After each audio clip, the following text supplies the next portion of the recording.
Hello everyone. मेरा नाम है Sandeep Das Gupta and welcome to अचीवर्ली। आज हम लोग एनसीईआरटी क्लास 9 जियोग्राफी का चैप्टर 5 का पार्ट 1 शुरू करने जा रहे हैं।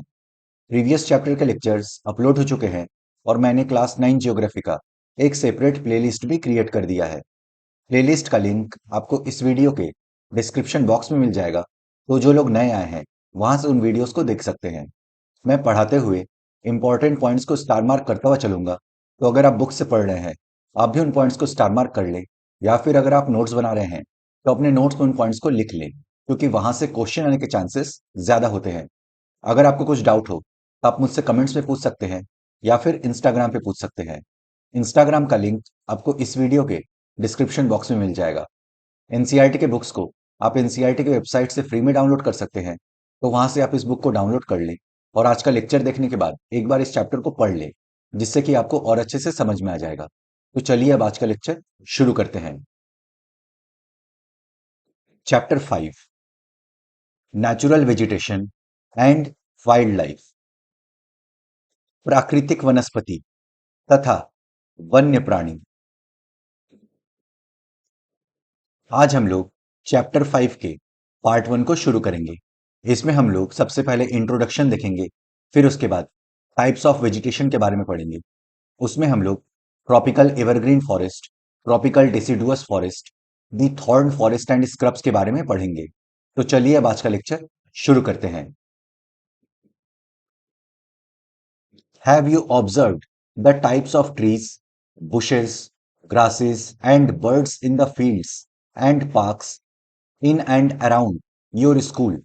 Are they similar or there are variations?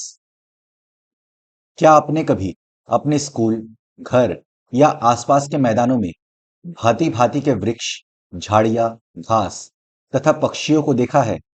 क्या वो एक ही प्रकार के हैं या अलग-अलग तरह के हैं?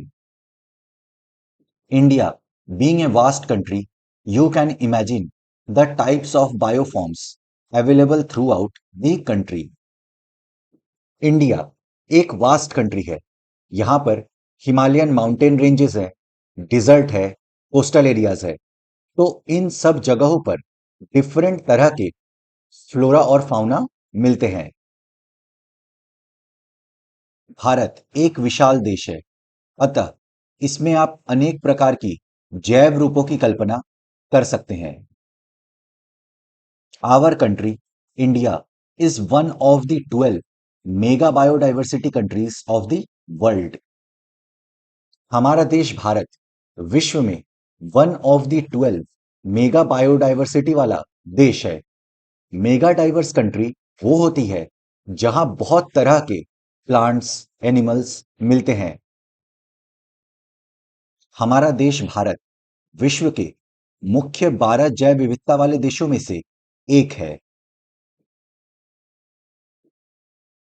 With about 47,000 plant species, India occupies 10th place in the world and 4th in Asia in plant diversity. Bharat में 47,000 प्लांट स्पीसीज पाई जाती हैं, जिसके वजह से भारत प्लांट डाइवर्सिटी के मामले में एशिया में 4th पोजीशन पे है और पूरे वर्ल्ड में 10th पोजीशन पे है। लगभग 47,000 विभिन्न जातियों के पौधे पाए जाने के कारण ये देश विश्व में 10वें स्थान पर और एशिया के देशों में चौथे स्थान पर है। There are about 15,000 flowering plants in India, which account for 6% in the world's total number of flowering plants. Bharat में लगभग 15,000 फ्लावरिंग प्लांट्स यानी फूलों के पौधे पाए जाते हैं, जो कि पूरे विश्व में फ्लावरिंग प्लांट्स का 6% है। भारत में लगभग 15,000 फूलों के पौधे हैं, जो कि विश्व में फूलों के पौधे का 6% है। The country has many non flowering plants such as ferns, algae and fungi. Bharat में बहुत सारे नॉन फ्लावरिंग प्लांट्स भी पाए जाते हैं, जैसे फर्न्स हो गया, एल्गी और फंगाई हो गया। इस देश में बहुत से बिना फूलों के पौधे हैं, जैसे कि फर्न, शैवाल तथा कवक भी पाए जाते हैं। India also has approximately 90,000 species of animals, as well as a rich variety of fish in its fresh and marine waters. Bharat में लगभग 90,000 एनिमल स्पीसीज भी पाए जाते हैं और फ्रेश वाटर और मैरीन वाटर यानी ताजे पानी और समुद्री पानी में विभिन्न प्रकार की मछलियां पाई जाती हैं। भारत में लगभग 90,000 जातियों के जानवर तथा विभिन्न प्रकार की मछलियां ताजे तथा समुद्री पानी की पाई जाती हैं। Natural vegetation refers to a plant community which has grown naturally without human aid and has been left undisturbed by humans for a long time. This is termed as a virgin vegetation. जब हम natural vegetation की बात करते हैं तो इसका मतलब है वो प्लांट कम्युनिटी जो खुद से नेचुरली ग्रो किया हो, जिसमें ह्यूमंस का कोई इंटरफेरेंस ना हो, कोई हेल्प ना हो, और जिस वेजिटेशन को ह्यूमन ने लंबे समय तक डिस्टर्ब ना किया हो, इसे वर्जिन वेजिटेशन यानी अक्षत वनस्पति कहते हैं। प्राकृतिक वनस्पति का अर्थ है कि वनस्पति का वो भाग जो कि मनुष्य की सहायता के बिना अपने आप पैदा होता है और लंबे समय तक उस पर मानवीय प्रभाव नहीं पड़ता, इसे अक्षत वनस्पति कहते हैं। 10. Cultivated crops and fruits, orchards form part of vegetation but not natural vegetation. जिन क्रॉप्स को, फ्रूट्स को उगाया जाता है, कल्टीवेशन किया जाता है, वे वेजिटेशन का पार्ट तो हैं, बट नेचुरल वेजिटेशन का पार्ट नहीं है। मतलब वे वनस्पति का भाग तो हैं, बट प्राकृतिक वनस्पति का भाग नहीं है। अतः विभिन्न प्रकार की कृषिकृत फसलें, फल और बागान वनस्पति का भाग तो हैं, परंतु प्राकृतिक वनस्पति नहीं है। The term flora is used to denote plants of a particular region or period. Similarly, the species of animals are referred to as fauna. किसी रीजन या किसी टाइम पीरियड में प्लांट्स को डिनोट करने के लिए फ्लोरा शब्द का इस्तेमाल किया जाता है, वहीं एनिमल स्पीसीज के लिए फाउना शब्द का इस्तेमाल होता है। वनस्पति जगत शब्द का अर्थ किसी विशेष क्षेत्र में किसी समय में पौधों की उत्पत्ति से है। इस तरह प्राणी जगत जानवरों के विषय में बतलाता है। डू यू नो, क्या आप जानते हैं? The virgin vegetation which are purely Indian are known as endemic or indigenous species, but those which have come from outside India are termed as exotic plants. वो वर्जिन वेजिटेशन जो कि purely Indian है, मतलब यहां पाए जाते हैं, उन्हें एंडेमिक या फिर इंडिजीनियस कहते हैं। हिंदी में इसे देशज कहा जाता है। बट जो पौधे भारत के बाहर से आए हैं, उन्हें एग्जॉटिक प्लांट्स यानी विदेशज पौधे कहा जाता है।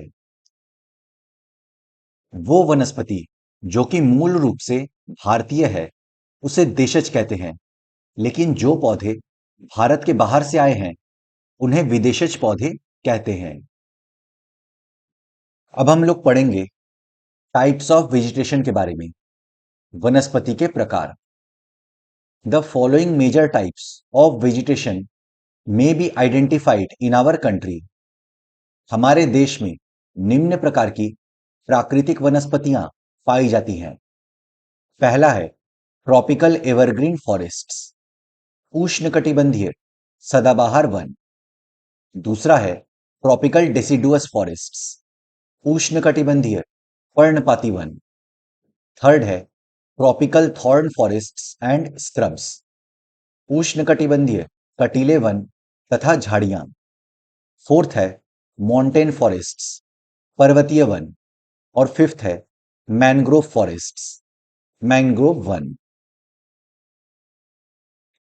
देखिए, इस मैप में नेचुरल वेजिटेशन को दिखाया गया है। आप देख सकते हैं डार्क ग्रीन में उष्णकटिबंधीय सदाबहार वन को दिखाया गया है, यानी ट्रॉपिकल एवरग्रीन फॉरेस्ट्स को दिखाया गया है। आप देख सकते हैं लक्षद्वीप, अंडमान और निकोबार आइलैंड्स में आपके ट्रॉपिकल एवरग्रीन फॉरेस्ट्स हैं, क्योंकि यहाँ पर बहुत ज्यादा बारिश होती है। फिर आपके वेस्टर्न घाट्स का इलाका, यहाँ पर बहुत ज्यादा बारिश होती है, इसलिए यहाँ पर भी ट्रॉपिकल एवरग्रीन फॉरेस्ट्स हैं। फिर आपका नॉर्थ ईस्ट का इलाका, यहाँ पर भी ट्रॉपिकल एवरग्रीन फॉरेस्ट्स हैं। फिर इस लाइट ग्रीन में उष्णकटिबंधीय पर्णपाती वन है, यानी ट्रॉपिकल डेसिडुअस फॉरेस्ट्स हैं। तो आप देख सकते हैं भारत का ज्यादातर इलाका ट्रॉपिकल डेसिडुअस फॉरेस्ट से कवर्ड है। नेक्स्ट है आपके पर्वतीय वन, यानी कि माउंटेन फॉरेस्ट, जो कि आपके माउंटेन रेंजेस में देखने को मिलेंगे। उसके बाद है मैनग्रोव वन, जो कि आपको कोस्टल रीजन में देखने को मिलेंगे। फिर उसके बाद है उष्णकटिबंधीय कटीले वन, जो कि आपको नॉर्थ वेस्टर्न पार्ट में और पेनिनसुलर इंडिया के इस छोटे से भाग में देखने को मिलेंगे। तो इनके बारे में हम लोग अब एक एक करके पढ़ेंगे। ट्रॉपिकल एवरग्रीन फॉरेस्ट्स, उष्णकटिबंधीय वर्षावन। These forests are restricted to heavy rainfall areas of the Western Ghats and the island groups of Lakshadweep, Andaman and Nicobar, upper parts of Assam and Tamil Nadu coast. Tropical evergreen forests वहां पाए जाते हैं जहां पर बहुत अधिक वर्षा होती है, जैसे Western Ghats, Lakshadweep, Andaman and Nicobar island, upper part of Assam, Tamil Nadu coast. ये वन पश्चिमी घाटों के अधिक वर्षा वाले क्षेत्रों, लक्षद्वीप, अंडमान और निकोबार द्वीप समूहों, असम के ऊपरी भागों तथा तमिलनाडु के तट तक सीमित है। They are at their best in areas having more than 200 centimetre of rainfall with a short dry season. Tropical evergreen forest वहां बहुत अच्छे से पाए जाते हैं जहां पर 200 सेंटीमीटर से अधिक वर्षा होती है और साथ में एक शॉर्ट ड्राई सीजन भी होता है। ये उन क्षेत्रों में भली भांति विकसित है जहां 200 सेंटीमीटर से अधिक वर्षा के साथ एक थोड़े समय के लिए शुष्क ऋतु पाई जाती है। The trees reach great heights up to 60 metres और इवन अबव। इन ट्रीज की लंबाई 60 मीटर या उससे भी अधिक होती है। इन वनों में वृक्ष 60 मीटर या इससे अधिक ऊंचाई तक पहुंचते हैं। Since the region is warm and wet throughout the year, it has a luxuriant vegetation of all kinds, trees, shrubs and creepers, giving it a multi-layered structure. ये रीजन्स वार्म होते हैं और वेट होते हैं through out the year.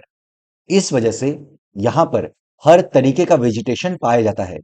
यहां पर trees, shrubs यानी झाड़ियां, क्रीपर्स यानी लताएं मिलती हैं और इनकी डिफरेंट हाइट्स के कारण एक मल्टी लेयर्ड स्ट्रक्चर बन जाता है।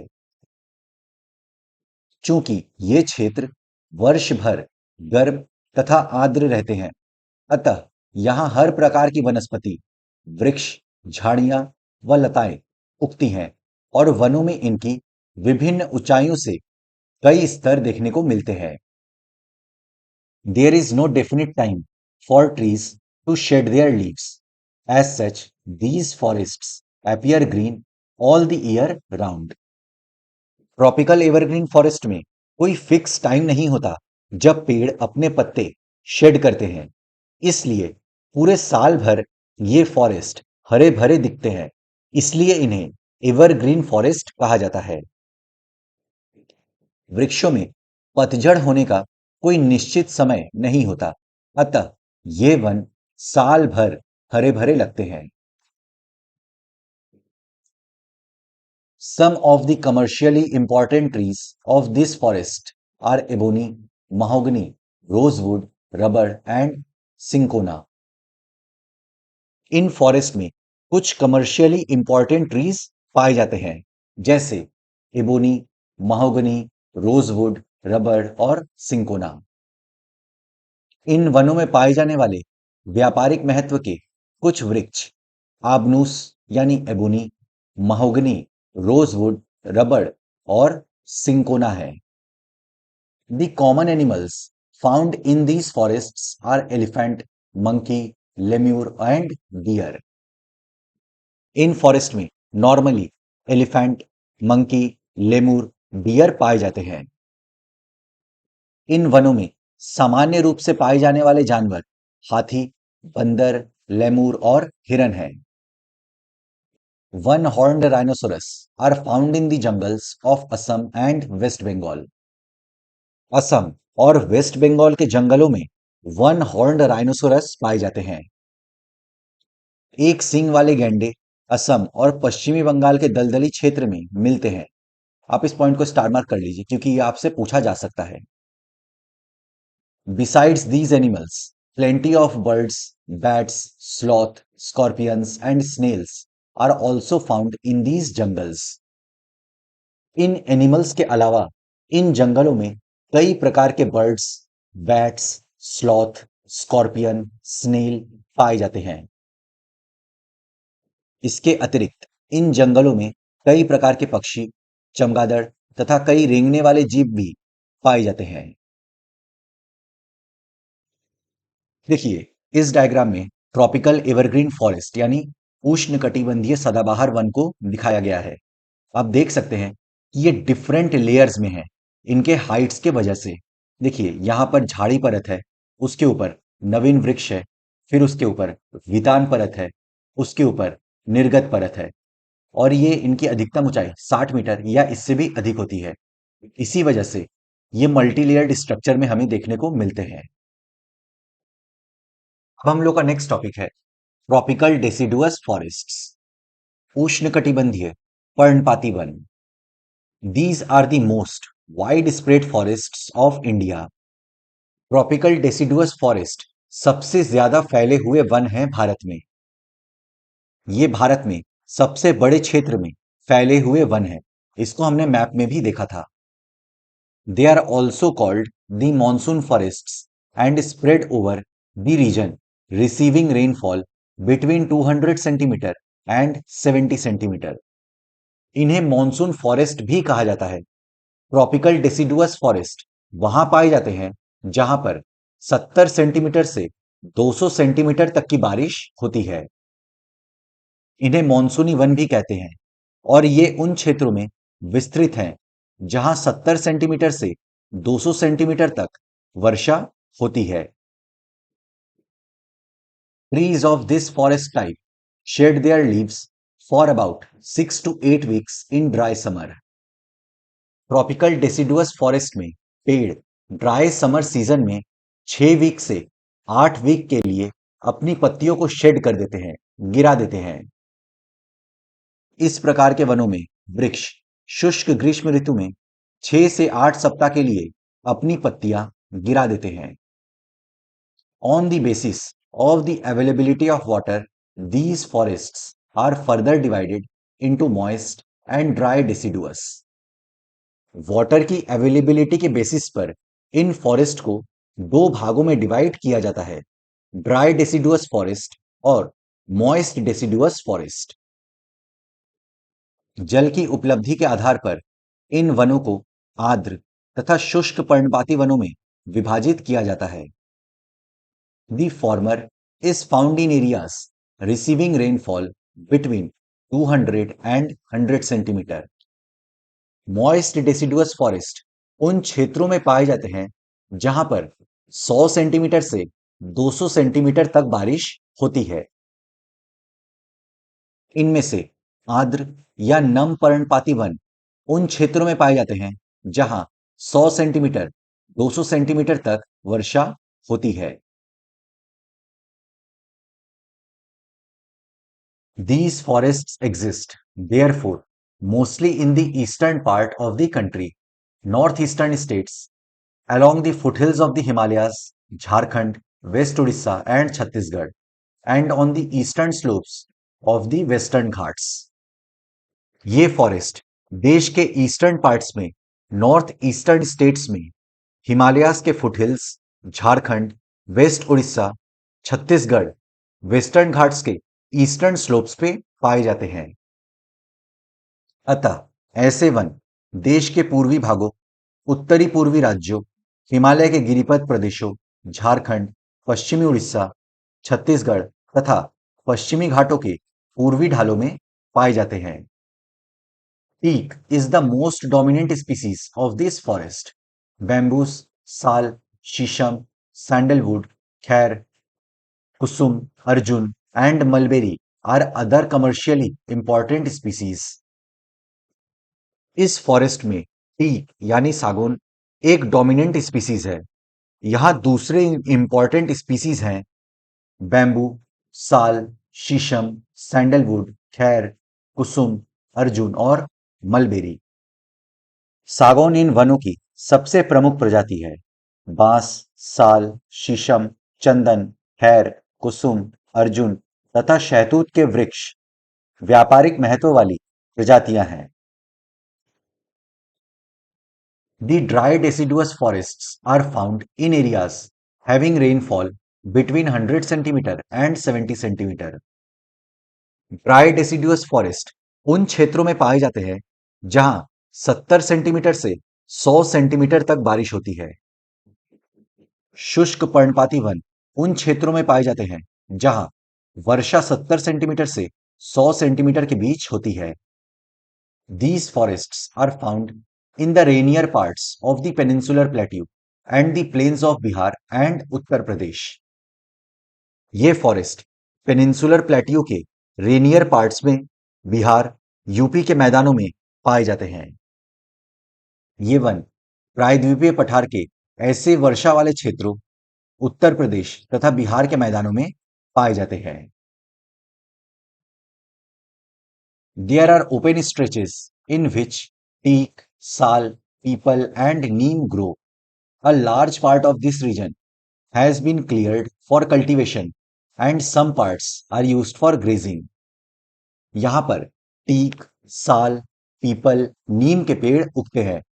इन क्षेत्रों के बहुत बड़े भाग को एग्रीकल्चरल प्रैक्टिस के लिए साफ किया गया है। इस रीजन के कुछ पार्ट्स को ग्रेजिंग के लिए यूज किया जाता है। विस्तृत क्षेत्रों में प्रायः सागौन, साल, पीपल तथा नीम के वृक्ष उगते हैं।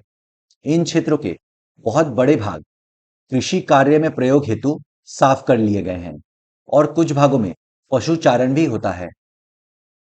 In these forests, the common animals found are lion, tiger, pig, deer and elephant. A huge variety of birds, lizards, snakes and tortoises are also found here. इन फॉरेस्ट में lion, tiger, pig, deer, elephant पाए जाते हैं और साथ ही varieties of birds, lizard, snake, tortoise भी पाए जाते हैं। इन जंगलों में पाए जाने वाले जानवर प्रायः सिंह, शेर, सुअर, हिरण और हाथी हैं। विविध प्रकार के पक्षी, छिपकली, सांप और कछुए भी यहां पाए जाते हैं। देखिए, इस डायग्राम में ट्रॉपिकल डेसिडुअस फॉरेस्ट को दिखाया गया है। अब हम लोग का नेक्स्ट टॉपिक है the thorn forests and scrubs, कंटीले वन तथा झाड़ियां। In regions with less than 70 centimeter of rainfall, the natural vegetation consists of thorny trees and bushes. जिन रीजन्स में 70 सेंटीमीटर से कम बारिश होती है, वहां नेचुरल वेजिटेशन में थॉर्नी ट्रीज और बुशेस पाए जाते हैं। जिन क्षेत्रों में 70 सेंटीमीटर से कम वर्षा होती है, वहां प्राकृतिक वनस्पति में कटीले वन तथा झाड़ियां पाई जाती हैं। This type of vegetation is found in the northwestern part of the country, including semi-arid areas of Gujarat, Rajasthan, Madhya Pradesh, Chhattisgarh, Uttar Pradesh and Haryana. इस टाइप के वेजिटेशन देश के नॉर्थ वेस्टर्न पार्ट में पाए जाते हैं, जिसमें गुजरात, राजस्थान, मध्य प्रदेश, छत्तीसगढ़, यूपी, हरियाणा के सेमी एरिड एरियाज शामिल हैं।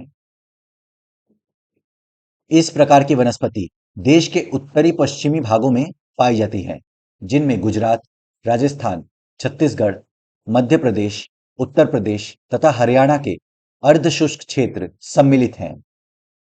Acacias, palms, euphorbias, and cacti are the main plant species. इस टाइप के वेजिटेशन में acacia, palm, euphorbias, cacti main species हैं। अकाशिया, खजूर यानी पाम, यूफोरबिया तथा नागफनी यानी कैक्टाई यहाँ की मुख्य पादप प्रजातियां हैं। Trees are scattered and have long roots penetrating deep into the soil in order to get moisture. In vegetation में पेड़ काफी बिखरे हुए होते हैं, स्कैटर्ड होते हैं। इन रीजन में बारिश कम होती है।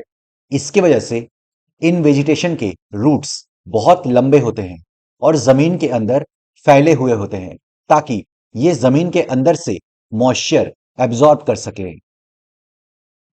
इन वनों के वृक्ष बिखरे हुए होते हैं। इनकी जड़ें लंबी तथा जल की तलाश में चारों ओर फैली होती हैं।